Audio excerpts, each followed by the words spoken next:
call the Tuesday, December 18th, 2018 City of Duval Council meeting to order. Would you please rise for the flag salute, led by Councilmember Amy McHenry.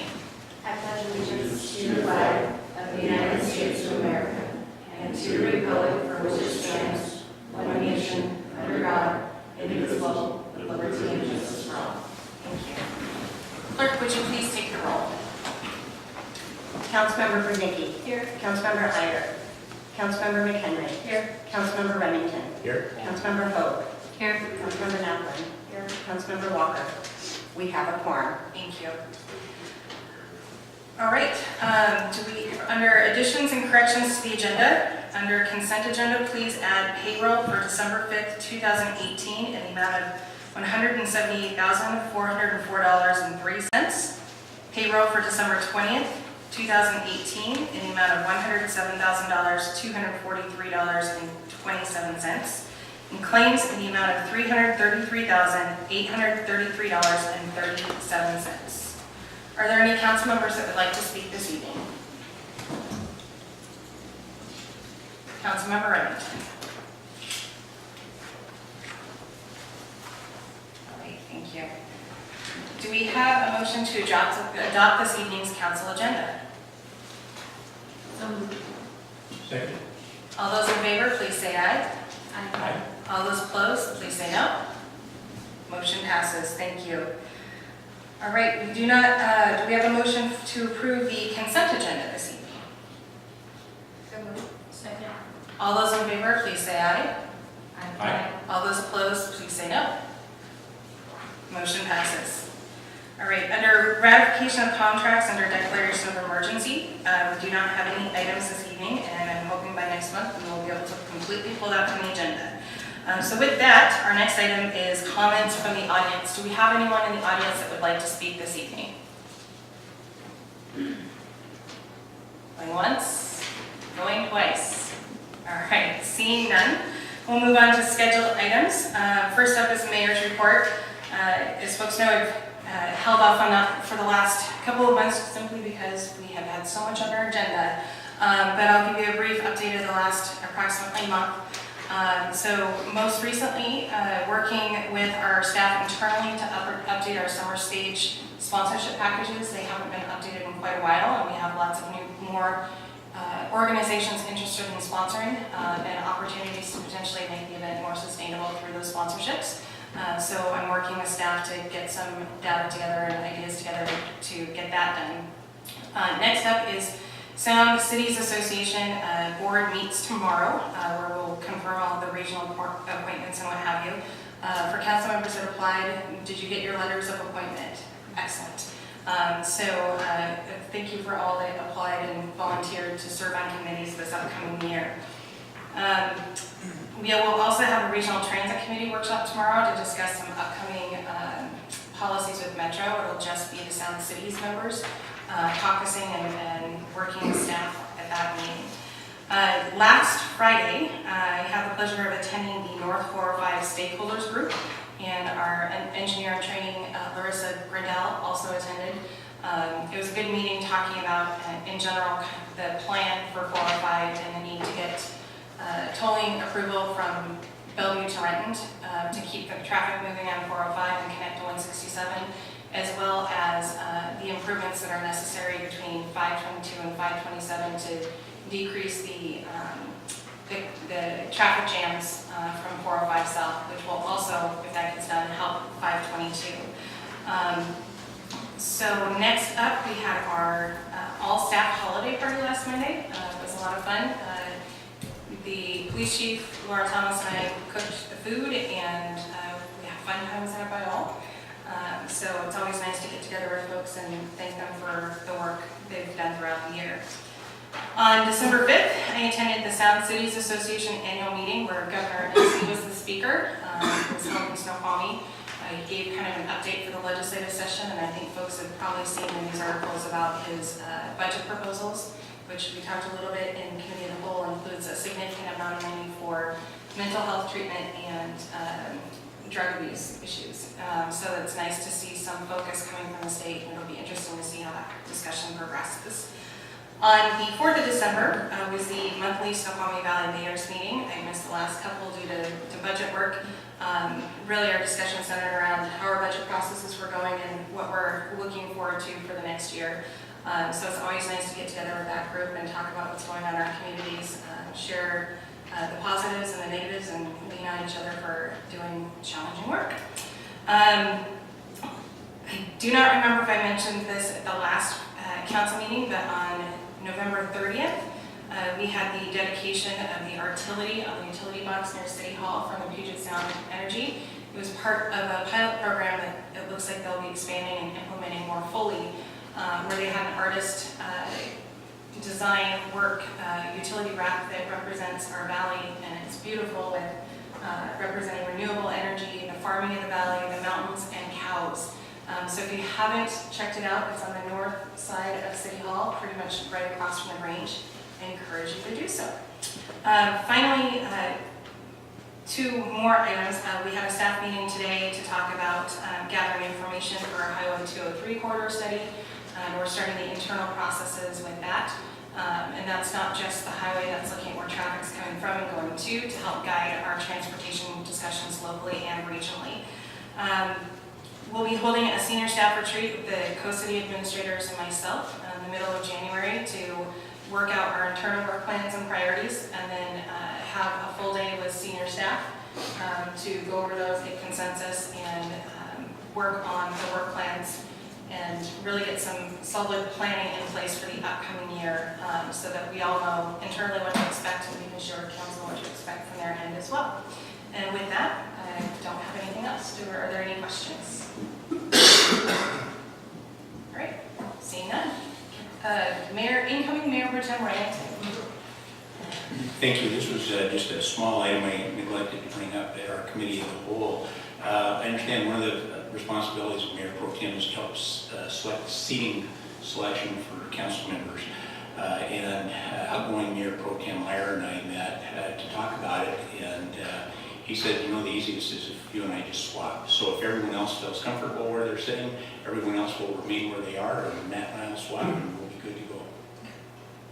Thank you. Is council okay with that? All right. Thank you. Thank you. Our next agenda item is administration update. Chief Hurt. Thank you, Mayor. Terry Hurt, Police Chief.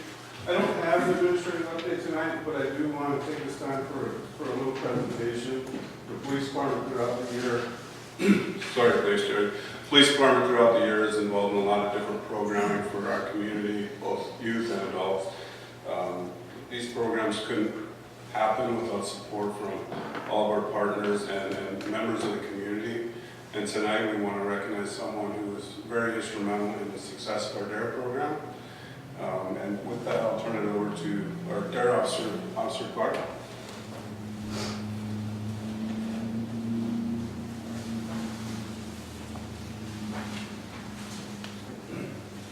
Officer Clark, Duval Police. I come to you today to honor a local business owner, Paul Sanders. Paul, would you come and join me, please?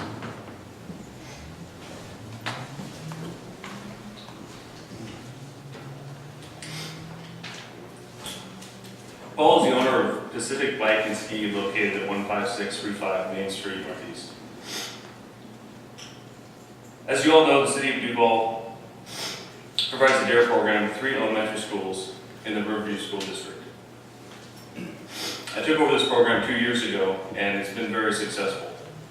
Not that it wasn't before, but it's only progressed from where it was.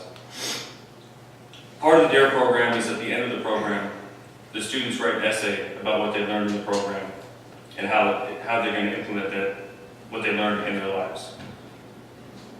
At the very end, I take all the essays and I pick the best one, the one that truly grasped the concept and showed that they actually learned what was being taught. And at each class, there's one winner. In the past, the DARE officers would go to Toys R Us or Fred Meyer or somewhere and just buy a bike for about $100 because the DARE budget, that's what it allowed for. I wanted to do something a little different. And so I was thinking about it, and I was thinking maybe a gaming system, that's kind of what the kids are into. And I thought about a lot of different ideas, and it just kept circling back to a bike. Because I want kids to be outside and doing stuff, not watching TV. So I noticed there was a bike shop that just opened in October of 2017. And so I thought, you know what, I'll go in there and I'll ask, see if maybe they can help out with the cost of these bikes, maybe get a little bit better bike. And I went in there and talked to Paul. And I told him what the DARE program was, what it was all about, and asked him if there's any way he could help us out a little bit. And without even thinking about it or hesitation, he said, I'd love to help in whatever way I can. And I think it was a couple days later when he said, when I got a hold of him again, he said, you know, this is a new business in town, right? So I'm thinking, okay, so he's not going to help all that much. And he goes, you know what, I'll split my costs with you.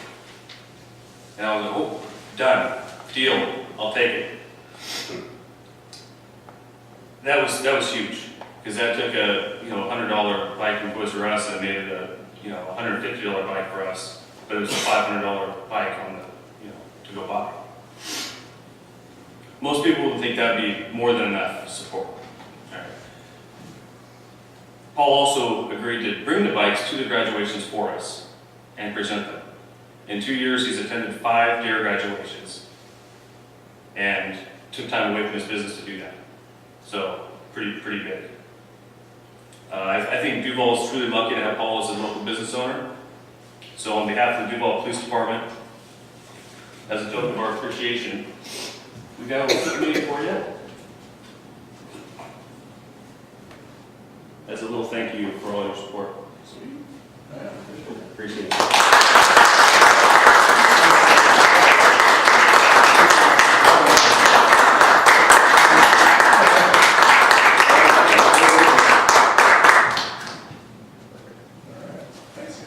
Thank you, Paul.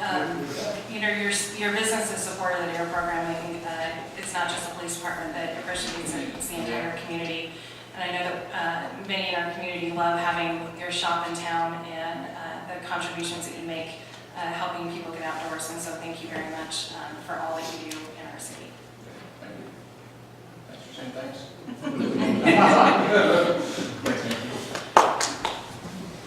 All right. With that, we'll move on to a presentation from King County Fire District 45. If Chief Burke has information he'd like to share. Good evening, Mayor and Council. I'm David Burke, I'm your fire chief, and on behalf of the fire district, thank you for the opportunity to share a little bit about what's going on with us. So I'll start right off with calls, and this is a good thing. We had probably the slowest November in over 10 years. And so we were on pace probably for a record-setting year, and then kind of screeched to a halt, and I think we ran 71 for the month. So quite a bit less. And so as it finishes out, we're close to 1,000 calls, which is probably 100 and a quarter less than what we ran last year, which is a good thing, right? The bond and the new station, as you're aware, at the November election, our bond passed. And for me, the first time our fire district has sat through the bond certification process, and I came in and spoke to you as a citizen at your last meeting and thanked you immensely for Laura's help and everything else. But sitting through that process was a very educational opportunity for me. And what it does, it gives us a chance to be audited in a different way than what the state auditor does every 2 years for us financially. It audits more than that. It catches policy, practices, savings, and philosophy and things like that, and then incorporates all that into that bond rating. I was very pleased with our AA rating. I really was. For the first time, talking to the people from S&P, that's a great rating for a first-time small agency. And so I was very pleased with that. And as that impacts the community and the city, that forecasted rate for the bond measure, we were estimating at 17 cents, and it looks like it's probably even better than that. We're probably at about 16.5. And when they add the contingency for delinquent taxes, we will be at or below the 17 cents, which I'm very, very pleased to say. And so moving on, we're starting the permit request process with King County for construction, the water main extension with 119 and the rest of that. And so you'll start to see and hear a lot more coming from the city about that, because that will in turn benefit that northeast corner as well as the backup response. Related to the station, we have ordered 2 new engines, one of which is a replacement for the one that's downtown, that's almost 12 years old. It's part of our regular replacement cycle. We put money back every year, we save, we pay cash for our equipment as we go. It's one of the things that Standard & Poor appreciated. And so we ordered one, and then with the passing of the bond, we thought, you know what? Let's look and see what kind of savings we can get if we run 2 at the same time. And so we did, and I'm pleased to report that through that, by running 2 identical units through the assembly and construction process at the same time, it's going to net save about $40,000. So we'll have 2 that will be coming out. Hopefully we'll take delivery of them probably April or May, but easily in time for the Duval Days Parade, in which we're going to try to put both of them in, and we'll be very pleased to do that. So watch for that. That's exciting stuff. Community activity, as you can guess, with the holidays and everything, our crews have been very active. We've been delivering Santa. We've sponsored a couple of families locally with toys and food, helped with Acres of Diamonds, had a pretty significant delivery there the other day with some school supplies and presents and things. And that's what it's all about for us, and we really enjoy that. I will tell you that this Saturday, if you get the opportunity, we will be assisting Safeway with their food drive. So we'll be in the parking lot from, I think 10 to 4. We're scheduled to be there, and they have a bag program that will benefit Hope Link and our people local here in the community. So if you get a chance, come by and at least say hello and ask a question or whatever, and if you can donate, and that'd be a wonderful thing. Last thing I have on my list is deployments, and unfortunately I've had to speak at great length this year about how many times we've sent crews to other places. We've been to Oregon, and we've been to Colorado, and we've been to the Gulf Coast, the eastern side of the mountains here in this state as well. But we also sent an engine company in a cooperative effort with Snoqualmie and Fall City Fire down to the California wildfires. And so I hate to be prideful on somebody else's pain, but at the same time I'm happy that we have people and the opportunity to send and help, because one of these days, hopefully not ever in our community, but if it happens, then those people will reciprocate. And we've worked well with the federal and the state agencies to make sure that we're going to be better suited to take care of anything locally here. And at the same time, and I guess selfishly, our people really enjoy making a difference, and they truly do. And I think reading some of the comments and seeing some of the photos and hearing about the celebrations with the families and things like that, they truly appreciate people that come to help. And so, and as an extension to you as the citizens and the council and everything that indirectly support us in doing that, thank you. And I'm sharing their thanks as well, because it's very well received. Last thing I'll offer to you is happy holidays. Have a great holiday. This is a great community, the tree lighting and everything like that. We are so fortunate to be in an area where people do what our people do. And I'm not saying I'm possessive of the fire department, but the city, a huge thing, the community itself, it's just really great to be here. I mean, it absolutely is. So thank you for that. Have a great holiday, and I bid you a happy new year, and happy to entertain any questions if you have any. Any questions or comments for Chief Burke? I'm probably going to shave by the end of the year. It's my leftover November, some of you kind of look at me, but it's a little shock value for some of my family, so over Christmas, we'll see. I'll get back. Thank you, Chief, and happy holidays to you too. We do not have any presentations this evening or any public hearings, so we will move directly on to new business. First on the agenda is AB 18-93, confirm Mayor Overlander's reappointment of Noah Abdo to the Duval Cultural Commission, Position 8, a 3-year term ending 12/31/21. Do I have a motion? So moved. Second. Any discussion? All those in favor, please say aye. Aye. All those opposed, please say no. Motion passes. Noah is reconfirmed. Next up, Agenda Bill 18-94, approve resolution rejecting all bids submitted for the 2018 portable pumping unit. Do I have a motion? So moved. Have a second? Second. Okay. Would you like Mr. Tozer to explain the purpose of this? Great. Mr. Tozer, please approach the podium. Good evening, Mayor and Council. Sean Dozer, Public Works. This particular item was a rejection of bids we received for the sewer portable pumping unit. The issue here was that in the specifications, the treatment plant operator, on further review of the 3 submittals we received, noticed that none of the head pressures had a high enough maximum head capacity. So it's actually a relatively simple change, but it's a completely different model of pump that we'll be having to go back after. So by our code and by our CW, we have to have a formal action to reject the bids before we can go back and approve it. Councilmember Nathan. Is it likely the revised version will be a lot more expensive, or is it just a small specification difference? We do expect it to be more expensive. I don't know 100% for sure. It was kind of one of those tricky questions. It's a competitive bid, so we can't really ask people about their numbers, but it's a totally different model. It's gonna be a bigger motor, more horsepower. It's definitely gonna cost more money. I'm just trying to remember how much we estimated it would cost, and I'm wondering.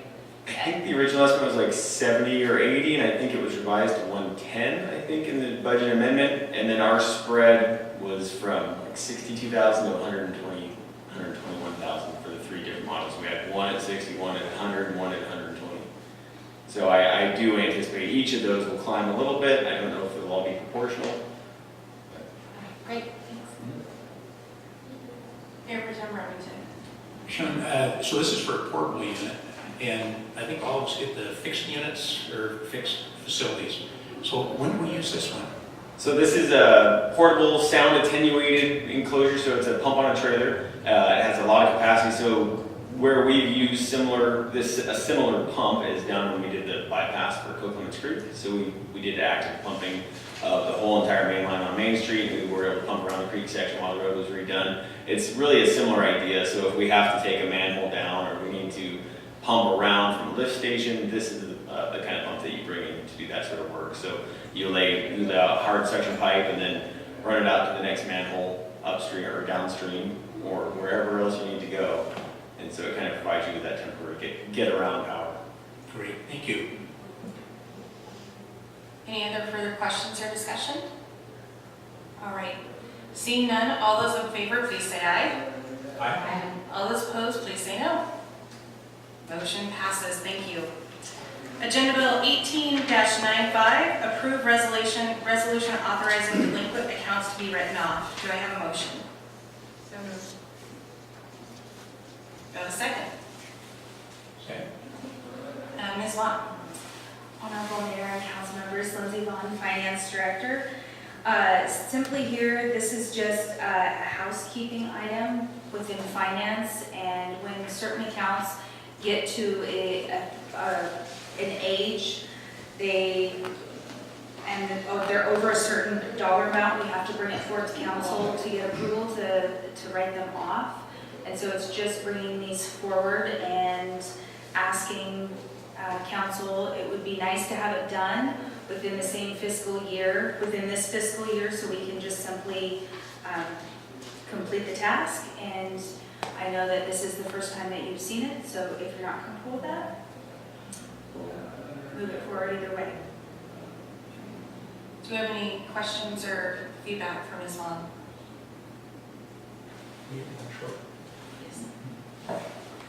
Lindsay, all of them looked like they were fairly small, $400 range, but there was one that was much larger. And there was a note that one was for damage to a city facility. And I just thought if you could, I don't know if this is a proper place, but can you give us any additional information? It wasn't damage to a city facility, it was damage to, I believe, city property. And this is where I will actually ask, because I don't want to say anything I'm not allowed to say. I can explain it without getting too into the details, but for the record, Rachel Turpin, City Attorney, good evening. This was a minor who was the driver in the accident, and the city's insurance company actually advised that the city that they discontinue its efforts towards collection, so that's why you're seeing this before you.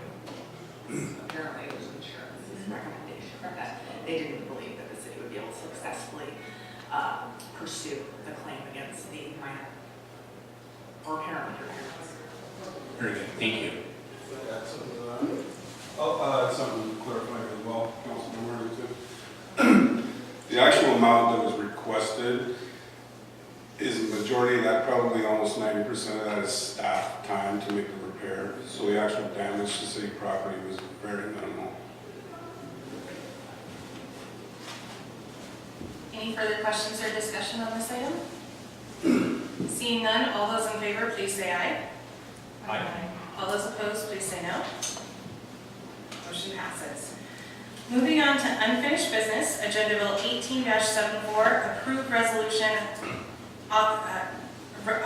can't talk this evening, approving the 2019 through 2024 six-year capital improvement plan. Do we have a motion? So moved. Second. All right. Do we have any further discussion, or would you like Mr. Tozer to refresh you on any of the details? All right. Seeing none, all those in favor, please say aye. Aye. All those opposed, please say no. Motion passes. This item is for discussion only. Agenda Bill 18-82, Resolution, Public Facilities Use and Rental Policy. Mr. Hurd. Thank you, Mayor Kerry Hurd, Police Chief.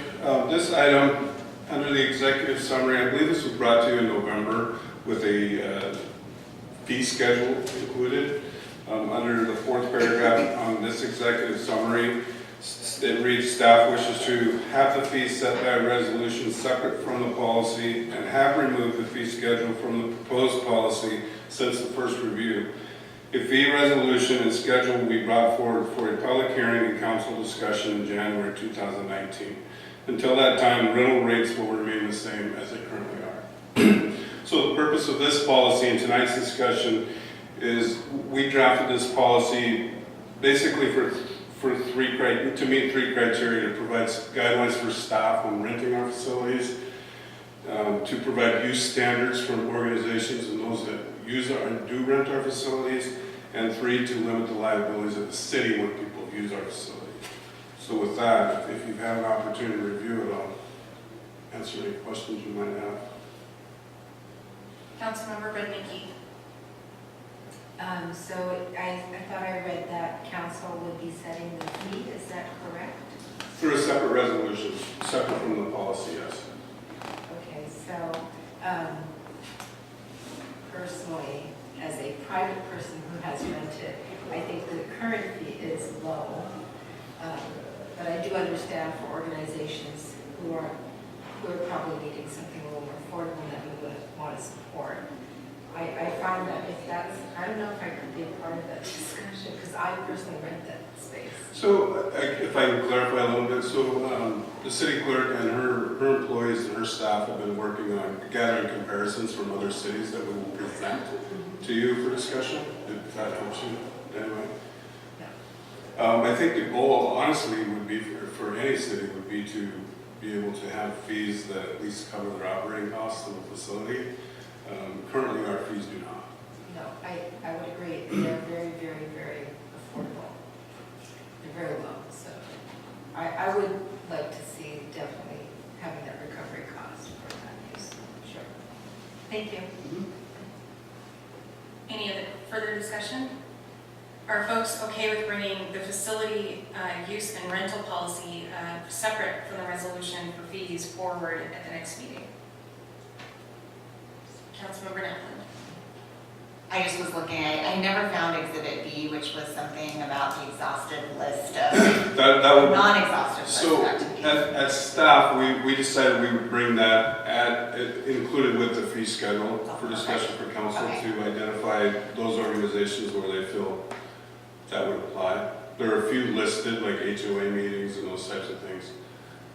But the WCIA, our insurance carrier, doesn't feel that we need to put people through the process of obtaining an insurance certificate for little events like HOA meetings. So we'll work with council to identify other organizations that you don't feel maybe we don't need to put them through that process as well.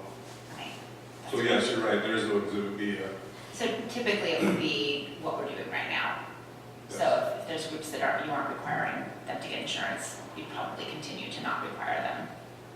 Yes. Okay. Any further questions? Right, seeing none, we'll move this to the first meeting in January for approval of policy and bring forth a resolution later. Agenda Bill 18-91, approve and authorize the mayor to sign service contract with Allstream for phone services for city facilities. Oh, I did that again, darn it. Second meeting in a row. Agenda Bill 18-84, adopt ordinance amending ordinance number 1227, adopting the budget for the fiscal year 2018 for the purpose of accounting for adjustments to revenues and expenditures, providing for severability, and establishing an effective date. In layman's terms, this is the fourth quarter budget amendment. Do we have a motion? So moved. Second. All right, any discussion? She can. I can. This is the fourth quarter budget amendment, and it's been provided 3 times. Are there any questions on this amendment? I'm requesting that it is approved before the end of the year. Hopefully, if you don't come back for another meeting. Okay, not funny. That's more than right. This is more of a philosophical question about budget amendments and how, as a council member, we're supposed to judge whether we can afford the budget amendments. Because when, just after finishing up with the budget, it occurred to me when we make a budget, we set it based on how much revenue we're expecting to get. And then when we get a budget amendment, we don't necessarily go through that process to decide, can we afford these changes? And there isn't necessarily a give or take of, I'm going to, so just an example, increasing office supplies for the engineering department. Are they going to spend less in another area to keep the budget balanced? Because when I look back at a lot of these budget amendments, what I'm noticing is to make it balance, the ending fund balance is being reduced often. And so I'm just trying to understand, is it likely that these increased expenses are going to be offset by decreases of spending in other areas? And how do other cities manage that without, because at this point, our expenditures far exceed what we would have thought revenue was going to be when we created the budget. So is it likely that we will spend less in other areas and we just don't mention that? So historically, we have not amended revenues in addition to the expenditures because through the state auditor's standards, that the only thing that they identify with are the expenditures. So they call it the appropriation. So you have to have a set budget big enough to to spend any dollar amount that you do within that fiscal year. And that's why we do budget amendments, to make sure that we're not overspending the budget by fund. And historically, we have not really done a lot with revenues, but through this budget season, we have identified that that's been very important to this council. And so for the future, moving forward, we're probably going to keep a much closer eye on the revenues and adjust them. So when I'll just use sales tax as an example. When we know that that will be higher than possibly what we budgeted, instead of asking for the additional funds for whatever is needed on the expenditure side, we will correct the revenues instead of asking just for the ending fund balance. But yes, you do typically, historically, and all the other jurisdictions that I know of take it and show it from the ending fund balance. So as we're deciding whether or not to approve this or not, I don't know, can we afford this? Do you see what I mean? Because in some cases, we've been pretty lucky in the last few years that revenues have exceeded projections, and so we usually do have quite a bit of room. And so possibly in the future, we won't have quite as much room to just assume that there will be more funds. Do other cities ever say, I'm going to spend more here, so then we're going to decrease in another area? So we're approving expenditures. And so to balance that, do other cities ever, I'm going to give you $10,000 more for this, now we have to find $10,000 we're not going to spend somewhere else? Well, you can do it in a budget, what we call budget transfer. which is internally, and we do adopt at the fund level. So we try to keep it as true as possible. Like for a budget transfer, we wouldn't have to bring that forward to council, but we've tried to be incredibly transparent with everything that we've been doing within our budget this year. For example, I will just say on the third quarter amendment, use that example. For the third quarter amendment, we had within the sewer department, we had some items listed on there for capital that we were going to spend money on, but we didn't end up doing that. We ended up reallocating that to professional services.